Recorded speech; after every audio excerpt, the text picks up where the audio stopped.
আমরা এমন একটি সময় এসেছি যেই সময়টা মানুষের চরম ঈমান রক্ষা করা কঠিন হয়ে দাঁড়িয়েছে। বর্তমান সময়ে মানুষের ঈমান রক্ষা করা বড় কঠিন হয়ে দাঁড়িয়েছে। ডাইনে হাঁটলেও দোষ, বামে হাঁটলেও দোষ, আগে গেলেও দোষ, পরে গেলেও দোষ, এই অবস্থা হয়েছে বর্তমান সমাজের প্রেক্ষাপট অনুযায়ী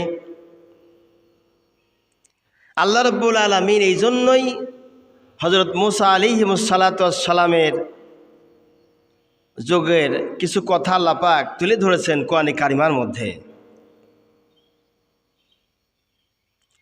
যা আল্লাহ রাব্বুল আলামিন 23 পারা সূরা আস-সাফফাতের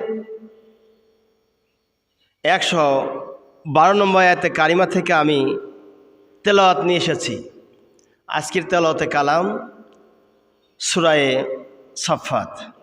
আল্লাহ পাক জানিয়েছেন, আউযু বিল্লাহি মিনাশ শাইতানির রাজিম, বিসমিল্লাহির রাহমানির রাহিম,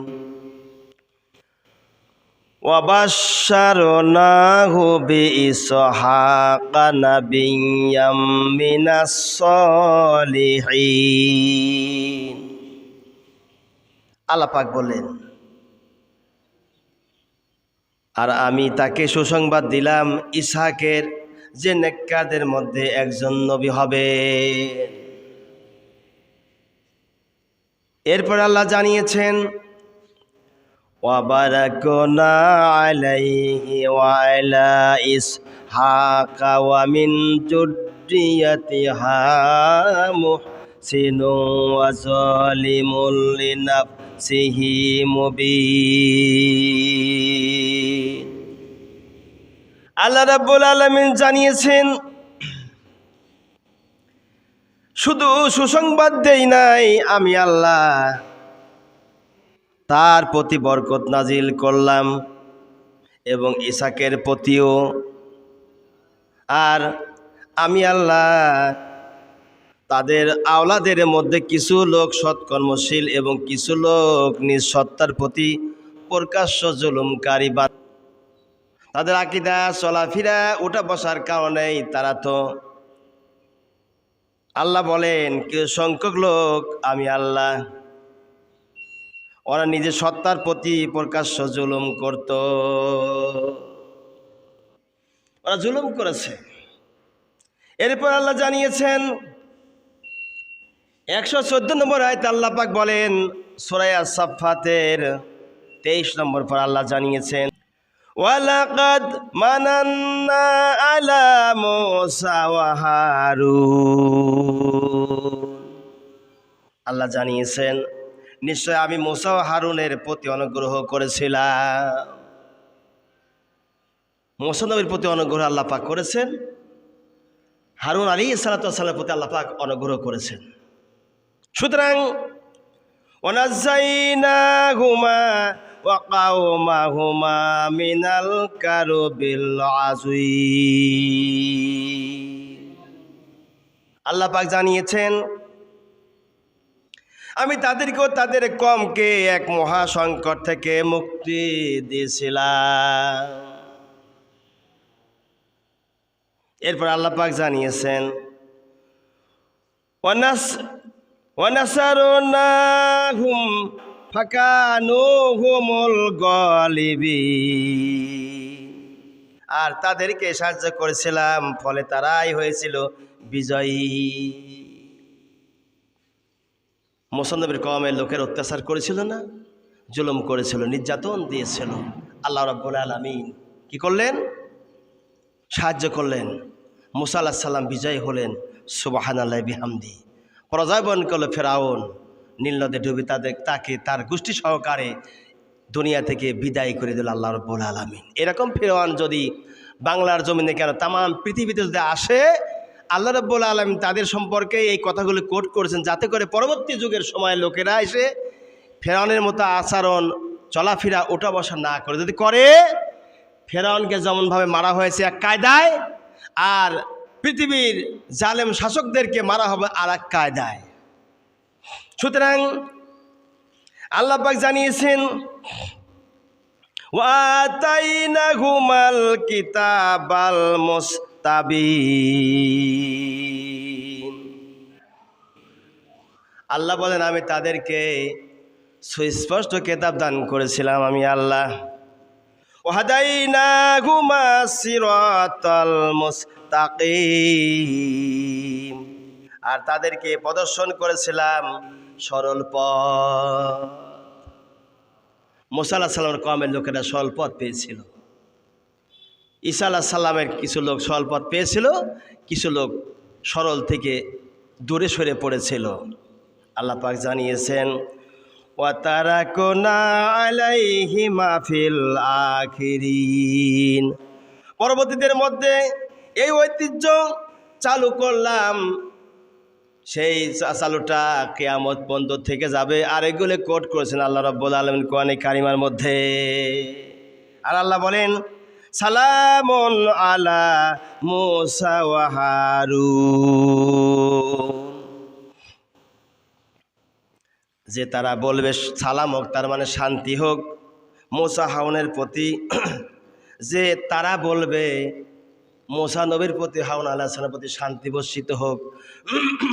আল্লাহ রাব্বুল আলামিন জানিয়েছেন নিশ্চয় ইন্না কাযালিকা নাজিল মুহসিনিন, নিশ্চয় আমি সৎকর্মশীলদেরকে এভাবে পুরস্কৃত করে থাকি। অসৎ হলে আল্লাহ পাক পুরস্কৃত তো করা দূরের কথা, অপমান অবদস্থ করে দুনিয়া থেকে চিরদিনের জন্য বিদায় করে নেবেন। আল্লাহ পাক জানিয়েছেন ইন্নাহুমা মিন ইবাদিনাল মুমিনিন। আল্লাহ বলেন 122 নম্বর আয়াতে আল্লাহ পাক ঘোষণা করেছেন সূরা সাফফাতের 23 নম্বর পারায় আল্লাহ জানিয়েছেন নিশ্চয় তারা ছিল আমার মুমিন বান্দার অন্তর্ভুক্ত, তাই আমি তাদের প্রতি ইহসান করেছিলাম, দয়া করেছিলাম, মায়া করেছিলাম। আর আজকে দয়া মায়া কেমনে হবে, কিভাবে হবে? আমি গত শনিবারের একটা ঘটনায় দেখলাম যমুনা টিভিতে, যারা নেতৃত্ব দিচ্ছে সমাজে তাদের ভিতর থেকে এই ধর্ষণ ব্যভিচারী বেশি হচ্ছে। কেননা সমাজের নিরীহ নিরস্ত মানুষেরা, যারা গরিব দুঃখী এতিম অসহায়, তারা মুখ খুলে কোনো কথা বলতে পারছে না, হয়তো বা জেল জরিমানা দিবে, বিচার পাবে না, মান ইজ্জত চলে যাবে, হানি হবে। সেই জন্য বন্ধুগণ আমার, যমুনা টিভি শাকিল নামে এক নেতা ধর্ষণ করলো, আর শাকিলের সহযোগিতাকারী যে ছিল তার দেহরক্ষী, ওর নাম ছিল মেহেদী, সেও ধর্ষণ করেছে 2 জন যুবতীকে। দর্শন করার পরে পাকড়াও যখন করেছে তখন তাদেরকে আর বাঁচানোর মতো উপায় ছিল না। অতি তাড়াতাড়ি খুলনা মেডিকেলে হাসপাতালে ভর্তি করা হয় 2 তরুণী মেয়ে ডেকে। আর ধর্ষণের শিকার হওয়ার পরেও যখন তার এই অবস্থা হলো, নেতা তখন স্বীকারই করতে চায় না, অথচ হাতে নাতে ধরা পড়ল। ধরা পড়ার পরে শাকিলকে যখন ধরলো, পুলিশ বিডিআর গিয়ে আটক করলো। ওর লজ্জা করছে না, টিভিতে ইন্টারনেটের সামনে কি করে দাঁড়িয়ে দাঁড়িয়ে আবার মুখ ঘুরায় কথা বলছে। এটা কাফের হলে তো লজ্জা করা উচিত, লজ্জা করেছেন। তার মানে জেনা ব্যভিচার ধর্ষণ যারা করে তাদের দেহ থেকে আল্লাহর ভয় আর লজ্জা উঠে যায়। বেহায়ের পানা যারা করে তারাই তো বেলজ্জাতি মানুষ, বেহায়া পানা করে বেড়ায়। কি সুদ ঘুষ দুর্নীতি অর্থনীতি পাপাচার জমিরাল ঠেলা খাদ্য ভেজাল দেয়া মাল পাচার করা যত গুনাহ রয়েছে, এই গুনার কাজ যারা করে তাদের লজ্জা হায়া থাকে না। সুতরাং তার সহযোগী মেহেদীকে ধরা হলো ধর্ষণকারী, ওকেও ধরা হলো, আটক করা হলো, ওর ছিল দেহরক্ষী। এই যে ধর্ষণ ব্যভিচার কেন চলছে দেশে, মনে রাখতে হবে আল্লাহর এই কোরআন যখন আমরা ছেড়ে দিয়েছি, নবীর হাদিস যখন ছেড়ে দিয়েছি, কোরআন দিয়ে সংসদে বিচার হয় না, সমাজে বিচার হয় না। যদি কোরআন দিয়ে বিচার হতো, চুরি করলে হাত কেটে দাও কবজা পর্যন্ত, জেনা করলে সংসার করো, পাথর মারে তাকে দুনিয়া থেকে বিদায় করে দাও। যদি এরকম কিছু আজকে এই ইউনিয়নের মানুষেরা যদি করত, আপনার এই পাবনাবাসী যদি করত, নিশ্চয় আশেপাশে 210 গ্রামে 210 ইউনিয়ন কেন হবে, তাম বাংলার জমিনে সহজে আর ধর্ষণ হতো না। কথা বলে না কেন? ধর্ষণ হতো না, চুরি ডাকাতি হতো না, ব্যভিচারী হতো না, মদ খেত না, জেনা করতো না, আর আজকে সমকামীকে প্রশ্রয় দিত না, বইয়ের মধ্যে তার লেখালেখি চলতো না। কথা বলে না কেন? সুতরাং আজকে এইগুলি হয়েছে একমাত্র আমাদের এই সমস্ত বাজে দিক চলাফেরার কারণে। বন্ধুগণ, এই জন্য আমাদেরকে আজকে সাবধান হতে হবে, সতর্ক হতে হবে সমস্ত গুনাহ থেকে, সমস্ত অশ্লীল বেহায়াপনা থেকে, সমস্ত অন্যায় অবিচার থেকে, সমাজ থেকে রাষ্ট্র পর্যন্ত আমাদেরকে সাবধানে চলাফেরা করতে হবে। আজকে আমরা সেই সাবধানের দিকে নাই, যার কারণে আজকে আমাদের এই অবস্থা হয়েছে। সমাজে যত রকম কুসংস্কার আছে চলতেছে, 124 মাইল বেগে চলতে আছে এক ভাব। শুধু বাংলার দেশের এই শুধু পাবনা জেলায় নয়, সারা বাংলার জমিনে আনাছে কানাছে যত রকম আকাম পোকাম আছে সবগুলো চলতেছে। কোনো জায়গায় শান্তি নাই। শান্তির নাম গমতা আমরা হারিয়ে ফেলেছি। আমরা মনে করি শান্তি নামে একটা ব্যক্তি ছিল, ও মারা গেছে, ওর সাথে সব শান্তি হারে গিয়েছে। কথা বলে না কেন? এটা আমরা মনে করছি, কিন্তু না। আমার বাংলার জমিন এটা সোনার বাংলা। আরে সোনার বাংলা, সোনার ছেলেরা আজকে গুনাহ পাপের মধ্যে ডুবে আছে। দেখেন না তাকায়া, ফিলিস্তিনের মুসলমান আজ মার খায়, ফিলিস্তিনের মুসলমানদের পিঠির চুষা উঠায় দিচ্ছে, ওদেরকে জীবন্ত 2টা-3টা করে শিশু বাবা পিঠির উপর কাঁধে করেলে তারা যাইতেছে, দৌড়াইতেছে আর কাঁদতেছে। আর এই মুসলমান তার ভাইয়ের প্রতি দরদ না দেখাইয়া 7 দিন 10 দিন ধরে গান বাজনা রং তামাশার মধ্যে সময় কাটাচ্ছে। কথা বলেন, জোরে বলেন। আর আজকের মুসলমান এরপরও দাবি করে আমরা মুসলমান, এর চাই আর পারি না। ও মুসলমান, 2 রাকাত নামাজ পড়েও তাদের জন্য দোয়া করা যায় না। নামাজ থেকে আমরা দূরে সরে গেছি, কোরআন থেকে দূরে সরে গেছি, নবীর সুন্নত থেকে দূরে সরে গেছি। যখন কোরআন সুন্নত আর আমরা ইসলামকে ছেড়ে দিয়েছি, তখন আমাদের মধ্যে সচরাচর গজব আরম্ভ হওয়া শুরু হয়েছে। এই কোরআন তো বিলুপ্তি করে দেওয়ার জন্যই, এই কোরআনকে পৃথিবী থেকে বিদায় করে দেওয়ার জন্যই আবু জেহেল বহু চেষ্টা চালিয়েছে। আবু জেহেলের নামে কোনো ব্যক্তির নাম রাখে না, এমনকি কাফিরের সন্তানদের তাদের নামও আবু জেহেল রাখে না। আয় মুসলমান, আপনারা কি শুনেছেন যে কোনো কাফিরের সন্তানদের আবু জেহেল বলে ডাকেছে? কথা বলেন, শোনেননি? তার মানে আবু জেহেল নামটা এতই ঘৃণিত নাম, ওই নামে ওদের গোষ্ঠীর লোকেরা নাম রাখে না। আল্লাহু আকবার! ওকে এত লোকেরা ঘৃণা করে, ওর কওমের লোকেরা ওকে ঘৃণা করে। সুতরাং এই আবু জেহেল নবীজিকে মারতে পারলো না কোনো ক্রমে। এই নবী এক এক করে বড় হয়ে গেল, 40 বছরের নবুয়ত পেয়ে গেলেন। এক এক করে মানুষদেরকে, কাফের মুশরিকের সন্তানরা জাহান্নামের মধ্যে ছিল, ডাইন সাইডটা পুরাপুরি। নবীজির সহবত পাওয়ার পরে তারা ফিরে এসে আল্লাহর জান্নাতের মেহমান হয়ে গেছে। এটা আবু জেহেলের চোখে সইল না। যদি কোনো গরিব ব্যক্তি, মিসকিন ব্যক্তি, অসহায় ব্যক্তি ইসলাম কবুল করেছে, যখন পড়েছে লা ইলাহা ইল্লাল্লাহু মুহাম্মাদুর রাসূলুল্লাহ সাল্লাল্লাহু আলাইহি ওয়াসাল্লাম, এই কালেমা যখন পড়েছে, পড়ার অপরাধে গরিব মিসকিন এতিমদেরকে নির্যাতন দিয়েছে, ধরে ধরে অত্যাচার করেছে, জুলুম করে নির্যাতন দিয়েছে। আজ বাংলাদেশে টাকা দেখেন তো, গরিব মানুষ যারা ইসলাম আন্দোলন করে, কোরআনের কথা বলে, নবীর কথা বলে, আর আল্লাহর আইন প্রতিষ্ঠার জন্য যারা সংগ্রাম করে, তাদের অবস্থাটা কি দাঁড়িয়েছে? কথা বলেন না কেন? কথা কি বানায় বলছি ভাই? নিজের চোখে তাকা দেখার পরেও আর এটাকে অবিশ্বাস করার কোনো যুক্তি নাই। আমি রাজনীতি কোনো বক্তাও, রাজনীতি কোনো ওয়াজও করছি না, সরকারের বিরুদ্ধে কোনো কথা বলছি না, কোনো ন্যায্য কথা বলছি। এটা হক কল্লা, আল্লাহর কথা, হক কথা, ন্যায্য কথা। হকলে ইবাদত করতে গেলে পরে হকের উপরে চলতে হবে। ভাইরা আমার, আবু জেহেল অনুরূপভাবে আল্লাহ নবীর জান্নাতি মেহমান 3 নম্বরে যিনি সার্টিফিকেট পেয়েছিলেন তিনি হযরতে ওসমান ইবনে আফফান রাদিয়াল্লাহু তাআলা আনহু। কি 3য় নম্বরে জান্নাতের সার্টিফিকেট পান দুনিয়া থেকে। যখন এই জান্নাতি মেহমানটির চাচা আব্দুল্লাহ ইসলাম কবুল কর অপরাধে চাটায়ের সঙ্গে তাকে পেঁচাইছে, জড়িয়ে ধরেছে। ও মুসলমান, ভালো করে কান লাগান। আপনাদের তো কোনো কষ্ট হচ্ছে না, ইসলাম কবুল করার জন্য কোনো কষ্ট আপনারা পান নাই, এই কোরআন হাদিসের জন্য কোনো কষ্ট আপনারা হয়ও নাই, যার কারণে আপনাদের কোনো ব্যথা লাগে না। নামাজ ছাড়লেও কোনো কষ্ট লাগে না, রোজা ছাড়লেও কোনো কষ্ট লাগে না, মুসলমান ভাইকে মারার জন্য কোনো কষ্ট লাগে না। দেশে যত রকম অন্যায় অবিচার চলতে আছে 100 বেগে দ্রুত করতে, এজন্য কোনো কষ্ট লাগে না।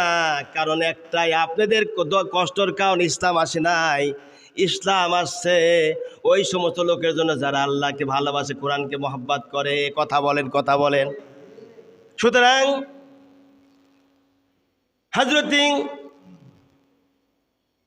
ওসমান ইবনে আফফান রাদিয়াল্লাহু আনহুর চাচা যখন ইসলাম কবুল করেছে, আবু জেহেল, উতবা, সাইবা যুক্তি করে আবু জেহেল পার্লামেন্ট থেকে, দারুন নদওয়ার পাশে পার্লামেন্ট, বর্তমান গাজা মার্কেটের পাশে আবু জেহেলের পার্লামেন্ট ছিল, সেখানে ওইখান থেকে আইন পাস করত। আর সাহাবী হযরতে ওসমান ইবনে আফফান রাদিয়াল্লাহু আনহুর চাচাকে খেজুরের পাটির সঙ্গে জড়াইছে, জড়িয়ে উঁচু জায়গা রেখেছে, আর নিচে থেকে আগুন জ্বালা দিয়েছে। যত আগুনের ধোঁয়া আছে তার শৈলে দিয়ে আযাব দেওয়া হয়েছে, অত্যাচার করা হয়েছে, জুলুম করা হয়েছে, নির্যাতন দেওয়া হয়েছে। আপনারা বলেন তো দেখি, এতগুলো বলছি মানুষের ভিতরে কোন লোকটা এরকম শিকারের মধ্যে পড়েছেন কি আপনারা? জোরে বলেন। মনে হয় যেন আপনারা রোজা রয়েছেন। জ্বলন্ত আগুন নিচে জ্বলছে, পাটি দিয়ে জড়ায়া উপরে তাকে বেঁধে শোয়া রেখে দিয়ে নিচ থেকে আগুন জ্বলায় দিয়েছে, আগুনের ধোঁয়া দেওয়া হয়েছে। এরকম অত্যাচার কি আপনারা কেউ পড়েছেন ভাই? জোরে বলেন। কেউ পড়েন নাই। এই জন্য আপনাদের তো এই অবস্থা। যখন থেকে কষ্ট দেওয়া হলো, আর রাহিকুল মাকতুমের 156 নম্বর পৃষ্ঠার মধ্যে এই ঘটনাটি উল্লেখ করা হয়েছে। যখন তাকে অত্যাচার করা হয়েছে, এক হাতে আগুন আর এক হাতে ঈমান লয়ে তারা চলেছেন, আল্লাহকে তবু ভুলে যায় নাই। এইটাই হলো মুসলমান, এই নাম হলো ঈমানদারের পরিচয়। একমাত্র ভরসা করেছে কাকে? বিশ্বাস করেছে আল্লাহকে। যখন তারা বলেছেন ইয়া আইয়ুহাল্লাযীনা আমানু, আমরা ঈমান আনলাম আল্লাহর প্রতি, আর ইত্তাকুল্লাহ, আমরা আল্লাহ রাব্বুল আলামিনকে ভয় করি। ভয় করার জন্য তারা নামাজ ছাড়তে পারে না, রোজা ছাড়তে পারে নাই, আর তারা আল্লাহ নবীর সুন্নতগুলো তারা ছাড়তে পারে নাই। মাথায় টুপি পরা থেকে তারা মারুম হয় নাই, মাথার টুপি তারা ছাড়তে পারে নাই। নবীর সুন্নত ভালোবাসে, এটার নাম হলো আশেকে রাসূল বলে। আর আজকাল আশেকে রাসূল হয়েছে, নামাজ নাই কালাম নেই, ওয়াজ শুনে আশেকে রাসূল হয়েছে। কথা বলে না কেন? নামাজ নাই কালাম নেই, ওয়াজ শুনে আশেকে রাসূল দাবি করে। ওইসব ভণ্ডামি ছাড়ি দেন। আশেকে রাসূল তারাই যারা নবীর সুন্নাত মানে। কথা বলে না কেন? নবীর সুন্নত মানে, আল্লাহর কোরআন মানে, নবীর হাদিস মানে, আর এই অনুযায়ী আমল করে, অন্যকে দাওয়াত দেয়, তারাই হলো আশেকে রাসূল। যারা জাহান্নামের দিকে ডাকে তারা কোনো আশেকে রাসূল হতে পারে না। এই দেশের আলেম ওলামা যারা আছি আমরা, আলেম ওলামাগণ আপনাদেরকে ডাকে ইসলামের দিকে, জান্নাতের দিকে। আর আশেকে রাসূল বলে যারা নামাজ পড়ে না, রোজা করে না, মিলাদ কিয়ামে ব্যস্ত আছে, ওরা আশেকে রাসূলের নামে কলঙ্ক। ওদের মধ্যে যদি ইসলাম না থাকে, নামাজ না থাকে, কোরআন না থাকে, হাদিস না থাকে, ওরা আশেকের নামে রাসূল নামে কলঙ্ক। ওদের পিছে যাবেন না, হাঁটবেন না, জীবনটা বরবাদ হয়ে যাবে। কিন্তু কেননা এই দুনিয়া কিন্তু অল্প মেয়াদের জন্য আমরা এসেছি। যুগ যুগ ধরে অনন্তকাল কত কোটি বছর থাকতে হবে কবরে, কে জানে? জোরে বলেন। আল্লাহ জানেন, আল্লাহ আমাদেরকে জানাই দেননি। সুতরাং ওই আল্লাহকে ভয় করে একমাত্র কোরআনটা আঁকড়ে ধরে, হাদিসটা ধরে আশেকে রাসূল হবেন। কোনো জায়গায় আপনি মুরিদ হবেন না, কোনো অসুবিধা নাই। কেননা আমাদের পীর, আমাদের যিনি ইমাম নোমান বিন সাবিত রহমাতুল্লাহ আলাইহি, এই কথা বলতে আপনারা অনেকে বুঝবেন না, হুজুর কার কথা করছে কি। এখন বাংলাভাবে আপনারা যেটা পরিচিতভাবে আছেন, আঞ্চলিকভাবে ওই ভাষায় বলি। আমাদের ইমাম যিনি আবু হানিফা রহমাতুল্লাহ আলাইহি, তিনি কার কাছে বয়াত হয়েছিলেন, কোথায় মুরিদ হয়েছিলেন? ভাই আমরা মুরিদ যদি না হই বেঁচতে যাইতেই পারবো না, নওয়াজুবিল্লাহ। আমাদের ইমামকে যারা মেনে নামাজ আদায় করি, উনি কার কাছে মুরিদ হয়েছিলেন? দলিলটা দিবেন তো দেখি। আমি ও প্রশ্ন রাখলাম, পারবেন না? ওসব ভণ্ডামি কথা বাদ দেন। কোরআন হাদিস যদি আপনি আমল করতে পারেন, সহি মতে যদি চলতে পারেন, আর কিছু দরকার হয় না। আল্লাহ আপনাকে হক হালালি খাবার কারণে জান্নাতি মেহমান বানাইয়া দিবে। নবীজিকে অত্যাচার করে জুলুম নির্যাতন করেছেন। এভাবে করি কোটিপতি ব্যক্তি, ধনী ব্যক্তিরা যদি ইসলাম কবুল করেছে, কালেমা যখন পড়েছে আশহাদু আল্লা ইলাহা ইল্লাল্লাহু ওয়াহদাহু লা শারীকা লাহু ওয়া আশহাদু আন্না মুহাম্মাদান আবদুহু ওয়া রাসূলুহু। কালেমা পড়ে যারা মুসলমান হয়েছে, ধনী ব্যক্তি, কোটিপতি ব্যক্তিরা, ধনাঢ্য ব্যক্তিরা, এই ব্যক্তি যখন কালেমা পড়েছে, কালেমা পড়ার অপরাধে তাদেরকে বলছে তোমাদের যে সম্পদ আছে দেখতেছ, ও মুসলমান ভালো করে কান লাগান। আজকের দিন, আজকের ইতিহাস, বর্তমান ইতিহাসের কথা বলছি, কিন্তু বর্তমান ইতিহাস আর আগের ইতিহাস মিলান দেখেন, মেলে কিনা আমার কথা। এই কোরআনের কথা 100-র মধ্যে 100 ভাগ মিলে যাবে। কথা বলেন, কথা বলেন। কেননা কোরআন দিই তো নবী, নাকি? নবীকে পাড়াদের পরে কোরআন নাজিল করেছেন। ফি লাওহে মাহফুজ, লোহে মাহফুজ থেকে আল্লাহ কোরআনে কারিম নাজিল করেছেন এই কোরআন। সুতরাং আল্লাহ রাব্বুল আলামিন আমাদেরকে যেই যুগে পাঠা দিয়েছেন, এই যুগের সাথে আগের যুগটা একটু উদাহরণ দিই। ওই যুগে যদি কোনো কোটিপতি ব্যক্তিরা ইসলাম কবুল করেছে, ইমান এনেছে, তাকে বলেছে বাড়ি গিয়ে শোনো, ইসলাম কবুল করলে কেন? এই কোরআনের পক্ষে তুমি কেন থাকতেছো? কোরআনের বিপক্ষে হও। আমাদের বাপ দাদার আইন মানতে হবে। লাত, মানাত, উজ্জা, এর প্রতি 360টি মূর্তির প্রতি ঈমান আনতে হবে। এক আল্লাহর প্রতি কেন তুমি ঈমান আনতেছো? আল্লাহর প্রতি ঈমান আনা যাবে না। সুতরাং আল্লাহর পক্ষ থেকে দূরে সরিয়ে আসো, তা না হলে কিন্তু তোমার সম্পদ, তোমার বাড়ি গাড়ি বাজেয়াপ্ত করে দেওয়া হবে, অত্যাচার করা হবে, ভয় দেখানো হতো। আমি আপনাদের কাছে প্রশ্ন করি, সেই সময় কাফিরেরা এই ভয় দিয়েছে, এখন এই দেশে এরকম ভয় দেয় কি দেয় না? কথা বলেন, জোরে বলেন। তাহলে ওই যুগে আর এই যুগে কোনো তফাৎ আছে ভাই?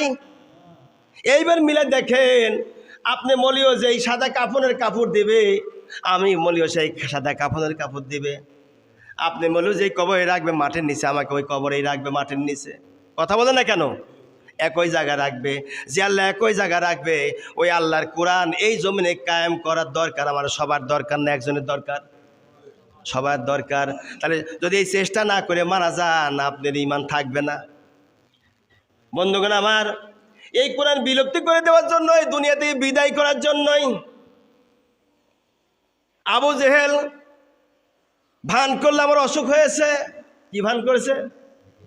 আমার অসুখ হয়েছে। এদিকে বাড়ির গেটের সামনে, অর্থাৎ বাড়ির ভিতরে ঢুকবে, আর সেইখানে এক গর্ত করে রেখে দিয়েছে। গর্ত করার উদ্দেশ্য একটাই, নবীজি যদি গর্তর মধ্যে পড়ে যায় তাহলে মাটি চাপা দিয়ে একবারে শেষ করে দিবে। তামাম পৃথিবীর মানুষ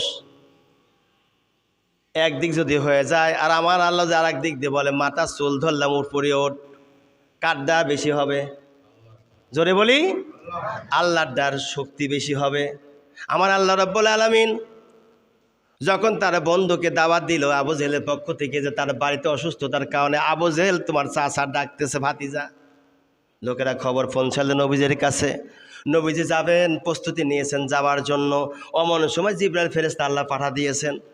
জিবরাইল ফেরেশতা, যাও চলে যাও, আমার বন্ধু তো সরল সাদা মানুষ, যারা আগে পরে কোনো গুনাহ নাই, আমার বন্ধু তো দাওয়াত কবুল করতে ভিতরে যাবে চাচার ব্যথায় ব্যথিত হইয়া, তুমি যাই নিষেধ করে দাও। বাড়ির সামনে গর্ত করে রেখে দিয়েছে ভিতরে, কিন্তু আমার নবী না বুঝতে পেরে উপরে লতা পাতা দিয়ে রেখেছে, পাও পড়ার সঙ্গে সঙ্গে আমার নবী এই গর্তের মধ্যে পড়ে যাবে।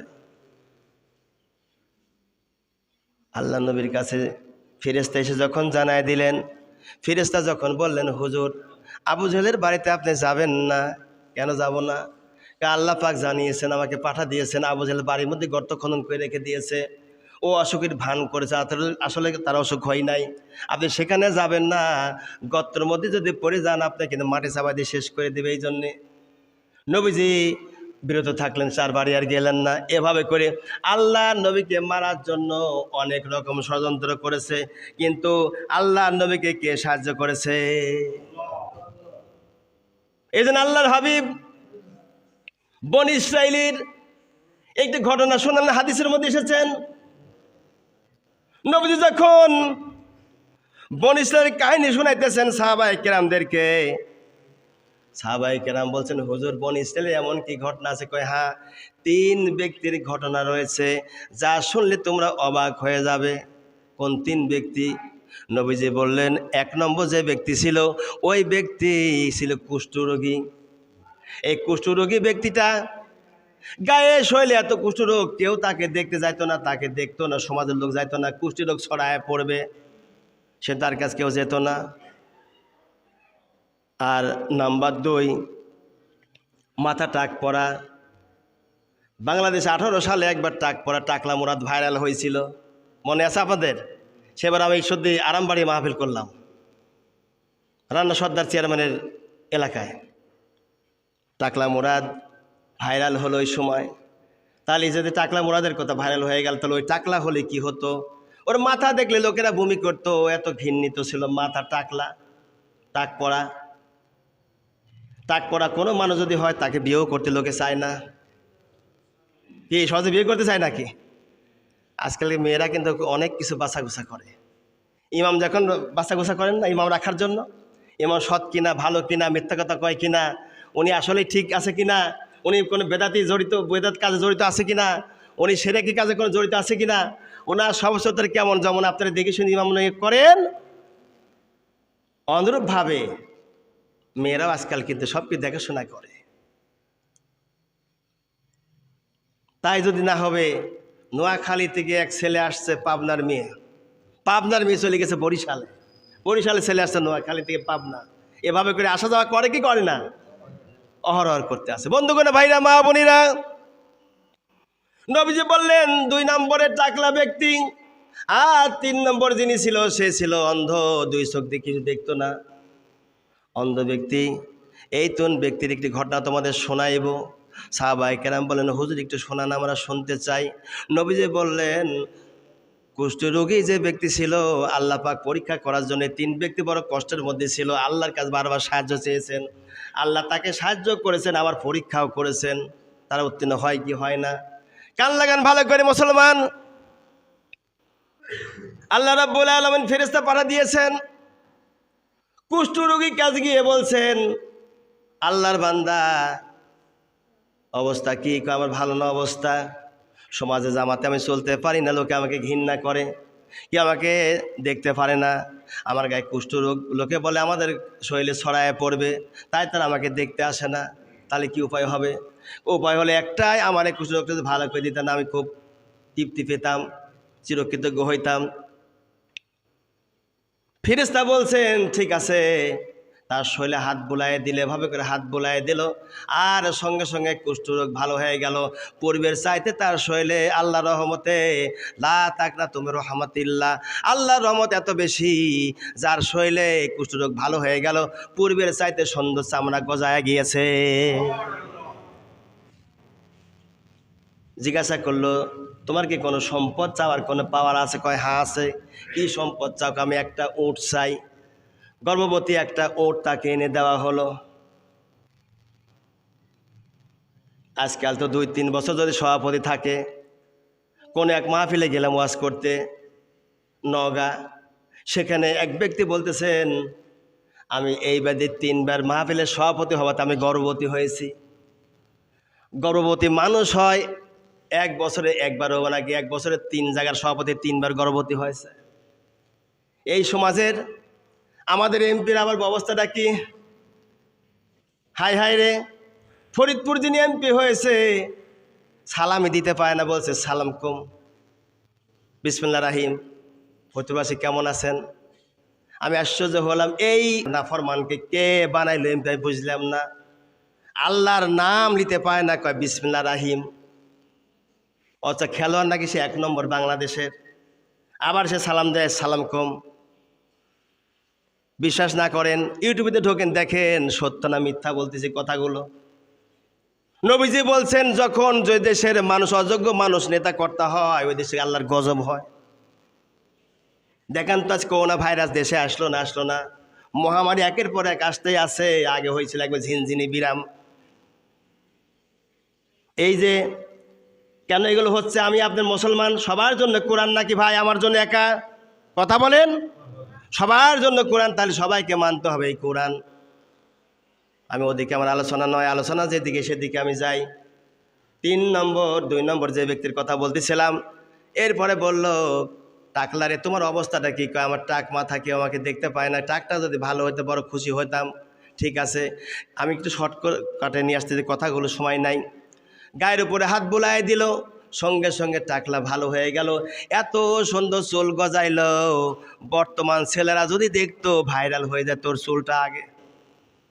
আমার দেশের এক শ্রেণীর ছেলেরা আছে, ওর নামের সাথে মিলাই এখানে এম লেখে, এস লেখে, হিপ্পি কাটিং করে, কত রকম ডিজাইন করে, এদিকে নেই হেদিকে নেই, পিছনেও নেই, মাঝখানে রাখেছে একটা 4 চুল। মনে হয় মাঠের মধ্যে একা একা থাকলে পরে কাওয়া মনে করবে এটা একটা গাছ মরেছিল, ওর মাথার উপরে ডিম পাড়ে বাচ্চা তুলাইতো। এরকম চুল রাখে আমাদের ছেলেরা, আহারে। আর তার চুল এত সুন্দর হয়ে গজায় গেল। তারপর জিজ্ঞাসা করলো, তোমার কি কোনো সম্পদের আকাঙ্ক্ষা আছে? কয় হ্যাঁ আছে। কি আকাঙ্ক্ষা আছে? কয় আমার একটা গরু দরকার। গর্ভবতী গরু তাকে এনে জিবরাইল ফেরেশতা হাজির করে দিল। তারপরে অন্ধর কাজ যখন চলে যায়, অন্ধরে কি অবস্থা? আমি অন্ধ, এই দুনিয়ার কিছুই দেখতে পাই নাই, ভালো মন্দ দেখার মতো আমাকে আল্লাহ চোখে কিছু দেখার সুযোগ দেয় নাই। যদি আমাকে চোখটা ভালো করে দিতেন গো, চিরকৃতজ্ঞ হইতাম। ঠিক আছে, চোখের উপরে হাত বোলাইছে, সাথে সাথে চোখটা যেন পূর্ণিমার চাঁদের মতো যেন সুন্দর হয়ে গেছে।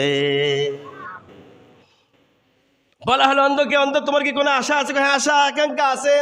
কি আশা? একটা সম্পদ দরকার। কি সম্পদ? আমার একটা ছাগল দরকার। কি দরকার? ছাগল দরকার। গর্ভবতী একটা ছাগল নিয়ে হাজির করে দেওয়া হলো। বড় খুশি, চোখটা ভালো হয়ে গেছে। কিছুদিন পরে আবার জিবরাইল ফেরেশতা চলে আসছে। ফেরেশতা এসে জিজ্ঞাসা করেছে, আল্লাহ পরীক্ষা করেছেন, পাড়া দিয়েছেন। প্রথম ব্যক্তির কাছে গিয়ে বলছেন, রে আমি খুব অসহায় মেহমান, আমার কিচ্ছু নাই, বাড়ি যাতায়াতের খরচা নাই, আপনার একটা ওট দিবেন নাই। আমি ওট দেবো কেন? মানে কি বলতে চাচ্ছ? একটা ওট দিবেন কিনা? আমি একটা ওট চাইতেছিলাম, আমি বাড়ি যেতে পারছি না। কারণ ওটা আমি দিব না, তুই এখান থেকে চলে যায়। ওট কেন তোকে আমি দেবো? দেখেন, আপনি তো এক সময় কুষ্ঠরোগী ছিলেন, আমি সব জানি, অসহায় ছিলেন, কেউ আপনার কাছ থেকে করে। আরে বলিস কি? আমার বাপদা থেকে আমি ধনী ব্যক্তি, আমার বাপদা থেকে ফকির ভিক্ষুক ছিল না, কাঙ্গাল ছিল না, আমি ধনী।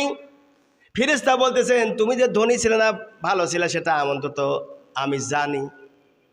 তবে শোনো, তুমি যদি ধনী থাকো, বাপের থেকে 14 গোষ্ঠী থেকে যদি ধনী থাকো, আমি দোয়া করি আল্লাহ যদিও ধনী থাকে তাহলে তাকে ধনী বানায়া দিও। আর যদি বাপ গোষ্ঠীর থেকে যে ধনী না হয়, আল্লাহ তুমি তাকে যেমন ছিল কুষ্ঠরোগী তেমন তুমি তারে বানাইয়া দাও বলে চলে গেছে। সেই চলে গেল টাকলার কাছে। টাকলাকে বলা হলো তোমার তো গরু অনেক, আমি বাড়ি দিতে পারছি, একটা গরু দাও। গরু দেবো মানে? হ্যাঁ গরু দিতে পারবো না। তোমাকে কেন দিবে না ভাই? এক সময় তুমি টাকলা ছিলে, কেউ তোমাকে দেখতে পারতো না, ঘৃণা করতো। কয় না, কে বলছে এই কথা? আমি টাকলা ছিলাম, কে বলছে? এখন না মাথার চুল কত সুন্দর। এই যে সম্পদ দেখতে পারছো, গরু মাইলকে মাইল গরু বাছুরে ভরপুর। আল্লাহু আকবার, জোরে বলেন। এই গরু আমার বাপ দাদা 14 গোষ্ঠী থেকে গরুর ছাগলের মানুষ আমরা। যে তোমার তাই হয়ে থাকো, আল্লাহ যেন তোমাকে ধনী বানায় রাখা। যদি তুমি টাকলা থেকে থাকো, তোমাকে যেন আল্লাহ আগের মতো টাকলা বানাইয়া দেয়। বন্ধুগণ আমার, এই কথা দোয়া করে ফেরেশতা যখন চলে যায়, 3 নম্বর মনে আছে কি? ছাগল। মাশাআল্লাহ, ছাগল আল্লাহর কাছে চলে গেল, অন্ধর কাছে। অন্ধরে আমি বাড়ি যেতে পারছি, একটা ছাগলের দরকার। সম্বল সহায় সম্বল বলতে কিছুই নাই, বাড়ি যাবো, যাতায়াত কোনো খরচ না, অসহায় হয়ে পড়েছি, একটাকে আমাকে ছাগল দেওয়া যায়। ও আল্লাহর বান্দা, ফেরেশতা কিন্তু ফেরেশতা মানুষের রূপ ধারণ করে গিয়েছেন। বলছে ও আল্লাহর বান্দা, আমার ছাগল গরু বেড়া কিছুই ছিল না, আমি ছিলাম অসহায়, চোখ দুটো অন্ধ ছিল আমাকে আল্লাহ কিছুই দিয়েছিল না, অসহায় হয়েছিলাম। ওই আল্লাহ আমাকে আবার সয় সম্পত্তি দিয়েছেন, 2টা চোখ ফিরা দিয়েছেন। আমি এই যে ছাগল দেখতে পাই, ছাগলগুলো আমাকে আল্লাহ দিয়েছেন। যতগুলো ছাগল দরকার, ওই কয়টা ছাগল সেরা সেরা বালের ভিতর থেকে বেছে বেছে নিয়ে যাও, আমার কোনো আপত্তি নাই, দাবি নাই। জোরে বলি মারহাবা। ফেরেশতা বলেন না, তোমার ছাগল আমার দরকার নাই, পরীক্ষা হয়ে গেছে, ওরা 2 জন ফেল করে তুই পাস করেছো। কেননা আল্লাহর রাস্তায় যারা দান করে বেশি বেশি করে, আলে বলে আমাকে যারা মহব্বত করে ভালোবাসে, আল্লাহ তাদের ভালোবাসে, মহব্বত করে তাদেরকে আল্লাহর সাহায্য করে, একালে পরকাল। আল্লাহু আকবার। সুতরাং তুমি যখন আল্লাহর রাস্তায় দান করার জন্য, সাহায্য করার জন্য চেষ্টা করেছো, আল্লাহ তোমাকে আরো ধনী বানাইয়া দিবে।